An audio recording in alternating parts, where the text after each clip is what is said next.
ഈ ഒരു കമ്പ് ഞാൻ വളച്ചങ്ങ് ഒടിച്ച്. പണ്ടൊക്കെ പറയില്ലേ, പണ്ടത്തെ ആൺപിള്ളേരുടെ സ്ഥിരം ഡയലോഗാണല്ലേ പെൺപിള്ളേരെ വളയ്ക്കുക എന്നുള്ളത്.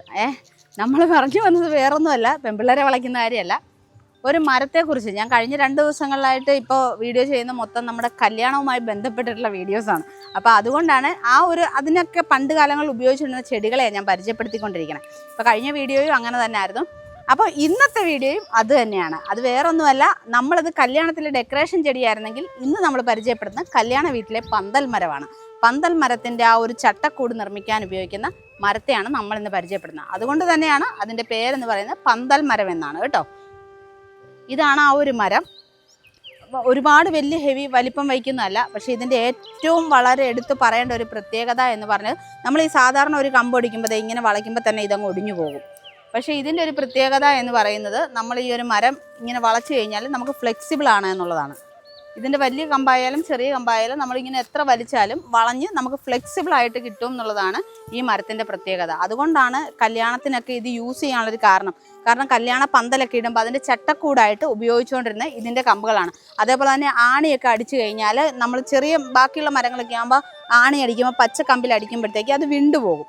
പക്ഷേ ഇതിന് ആ ഒരു പ്രശ്നമില്ല. അതേപോലെ തന്നെ നമുക്ക് എത്രത്തോളം ഫ്ലെക്സിബിൾ ആയിട്ട്, പണ്ടത്തെ നീഴൂരിയുടെ ഒക്കെ വടി എന്നൊക്കെ പറയില്ലേ, അതുപോലത്തെയൊക്കെ ആ ഒരു ഫ്ലെക്സിബിലിറ്റി നമ്മുടെ ഈ ഒരു മരത്തിനുണ്ട് എന്നുള്ളതാണ്. അതുപോലെ തന്നെ ഈ മരത്തിൻ്റെ മറ്റൊരു പ്രത്യേകത എന്ന് പറയുന്നത്, ഇതിൻ്റെ കമ്പുകൾ വളരുന്നത് ശ്രദ്ധിച്ചറിയാം. ആ മരത്തിന് ഹൊറിസോണ്ടലായിട്ട് ഇങ്ങനെ നീളത്തിലായിരിക്കും തൊട്ടായിട്ട് അതൊരു പന്തൽ കണക്കെ, ആ മരത്തിൻ്റെ കീഴിൽ നല്ല തണൽ കിട്ടുന്ന രീതിയിൽ നല്ല പന്തൽ കണക്കെയാണ് ആ മരം വളരുന്നത്. അതിങ്ങനെ വളർന്ന് നിൽക്കുന്നത് കാണാൻ നല്ല ഭംഗിയാണ്. നമ്മൾ ഈ ലാൻഡ്സ്കേപ്പ് മണ്ണുകളിലൊക്കെ ആണെങ്കിൽ ഈ ചെടി ഇങ്ങനെ വെച്ചിട്ട് അത് നിർത്തി കഴിഞ്ഞാൽ നല്ല ഭംഗിയാണ്, ഭയങ്കര ലുക്കാണ്.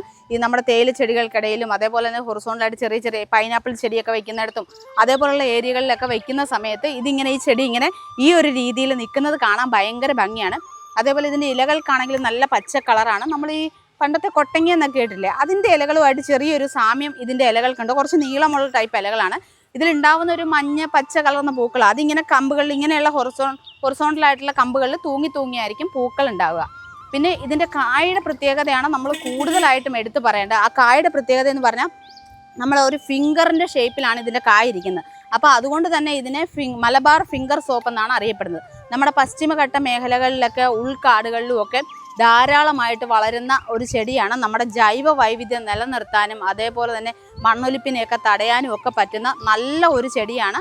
നമ്മുടെ പരിസ്ഥിതിക്ക് യാതൊരുവിധ ദോഷവും ഇല്ലാത്ത, എന്നാൽ കാണാൻ നല്ല ഭംഗിയിൽ നിൽക്കുന്ന, നമുക്ക് പണ്ട് കാലങ്ങളിൽ നമ്മൾ കല്യാണ വീടുകളിലൊക്കെ നമുക്ക് ഉപയോഗിക്കാൻ പറ്റുന്നതുമായിട്ടുള്ള ഇലകൾക്കൊക്കെ ആൻറ്റി ബാക്ടീരിയൽ ഗുണങ്ങൾ ഒരുപാടുണ്ട്.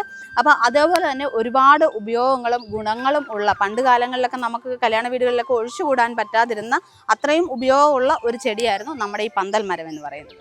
ശരിക്കും പണ്ടത്തെ കല്യാണം എന്നൊക്കെ പറയുമ്പോഴത്തേക്കും നമുക്ക് ചിന്തിക്കാൻ പറ്റില്ല. കാരണം 3-4 ദിവസങ്ങളോളം നമ്മുടെ നാട്ടിലുള്ളവരും അയൽവക്കത്തുള്ളവരും എല്ലാം കൂടി പന്തലൊക്കെ ഇട്ട് മരങ്ങൾ കട്ട് ചെയ്ത് അടുത്തുള്ള ചെടികൾ പറിച്ച് അതിൻ്റെ ഡെക്കറേഷൻസ് ഓല കൊണ്ട് മെടഞ്ഞെടുക്കുന്ന ചേച്ചിമാർ, അങ്ങനെ ഒരുപാട് കുറേ നല്ല ഓർമ്മകളുള്ള കല്യാണങ്ങളായിരുന്നു പണ്ട് കാലങ്ങളിൽ.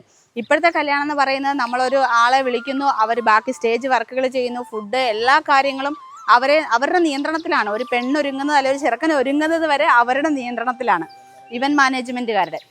അത് നമ്മൾ തെറ്റാണെന്നല്ല, പക്ഷേ പണ്ട് കാലത്തെ കല്യാണം എന്ന് പറയുന്നത് ഇപ്പോഴത്തെ കുട്ടികൾക്ക് കേട്ടുകേൾവി പോലും ഉണ്ടാവാത്ത ഒരു കാര്യമാണ്. കാരണം അത്രത്തോളം സന്തോഷം തരുന്ന കാര്യങ്ങളായിരുന്നു. നമ്മളൊരു ഫുഡ് ഉണ്ടാക്കുന്ന കാര്യങ്ങളായാലും നമ്മുടെ അയൽവക്കത്തെ ചേച്ചിമാരും സ്വന്തക്കാരും എല്ലാം കൂടിയിരുന്ന് കഥ പറഞ്ഞും അങ്ങനെ പച്ചക്കറി അരിഞ്ഞും പിറ്റേ ദിവസത്തേക്കുള്ള കറിയൊക്കെയുള്ളതെല്ലാം അരിഞ്ഞും, അതൊക്കെ ശരിക്കും പറഞ്ഞാൽ നല്ല നല്ല കുറേ ഓർമ്മകളാണ് അല്ലേ.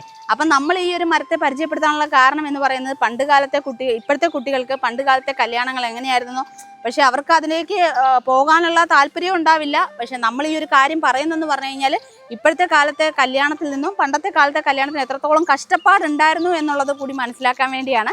അപ്പോൾ ഇങ്ങനെ ഒരു മരത്തെ കണ്ടപ്പോഴത്തേക്കും അത് നിങ്ങളെയും കൂടി ഒന്ന് പരിചയപ്പെടുത്തണം തോന്നി. അതുകൊണ്ട് മാത്രമാണ് നമ്മൾ ഈ ഒരു വീഡിയോ ചെയ്തത്. അപ്പോൾ എന്തായാലും നമുക്ക് അടുത്ത വീഡിയോയിൽ വീണ്ടും കാണാം.